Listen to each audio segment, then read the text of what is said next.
পুজোর মণ্ডপে বাচ্চা পার্টির সাথে তো আলিয়া ভাটও ভক্তদের কারণে মেজাজ হারালো, কিন্তু বুলগারির ইভেন্টে এসে প্রিয়াঙ্কার জামার সাথে তো অন্যায় হয়ে গেল। বাট সেজে গুজে এসেও নেটিজনদের বদনজরে আরো কয়েকজন। বাট প্যারিস ফ্যাশন উইকে উর্বশীর তাণ্ডব করার চেষ্টা সহ থাকছে আরো বেশ কয়েকটা ইন্টারেস্টিং ভিডিও। প্রথমে আসি প্রিয়াঙ্কা চোপড়ার কাছে। বুলগারির ইভেন্টে প্রিয়াঙ্কা একদম এলিগেন্ট একটা লুকে হাজির হয়, প্রায় 2 কোটি টাকার নেকলেস পরে এন্ড 6 লাখ টাকার পোশাকে। কিন্তু এই দামি পোশাক তো আম্বানি পরিবারের কাছে কিছুই না।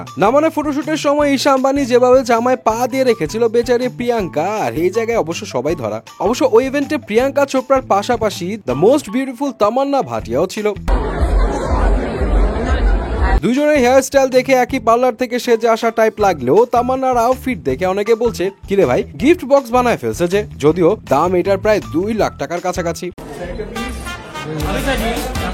এছাড়া আমিষা পাটেল বডি ফিটিং একটা গাউনে নিজেকে একটু গ্ল্যামার ভাবে উপস্থাপনের চেষ্টা করলেও ওই অনেকের এক কথা, বয়স হয়েছে আপনার, অফ যান এমন গেটআপ থেকে। আরে বাবা, আমিষারে দেখা যদি এই কথা বলেন তাহলে নীনা গুপ্তাকে দেখা কি বলবেন? মনের রংটাই আসল, বয়স কোনো বিষয় না। বাট স্টাইল ম্যাটার করে এন্ড নিজেকে ওল্ড মানি স্টাইলে লেভেল আপ করতে চালাকের এই ওল্ড মানি পোলো টি শার্ট গুলো কিন্তু দেখতে পারেন। এদিকে স্টাইলে সেরা হতে গিয়ে হার্লেন কুইন হয়ে গেছে যেন উর্বশী রটেলা। প্যারিস ফ্যাশন উইকে গিয়ে একটা অন্যরকম ড্রেসে হাজির হয়েছে, যেইটা দেখে অনেকের ভালো লাগছে তো অনেকের কাছে হার্লেন কুইনের সস্তা কপি লাগছে। বাট আলিয়া এটা কেমন রূপ দেখালো?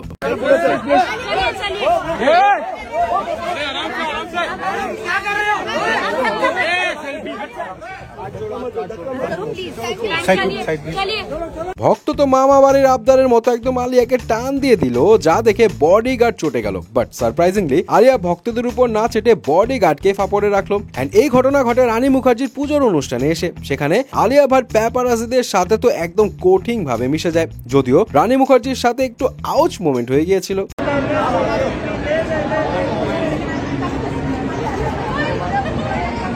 বাট অ্যাক্টর গুরমিত সিং এর বাচ্চা পার্টি তো অনুষ্ঠানে এসে পুরো কুংফু কারাটে শুরু করে দিল। আরে ব্যাপার না, মনে হয় ঘুম আসছে। বাট কোয়েল মল্লিক তো যেন এখনো অনেকের কাছে শিশু।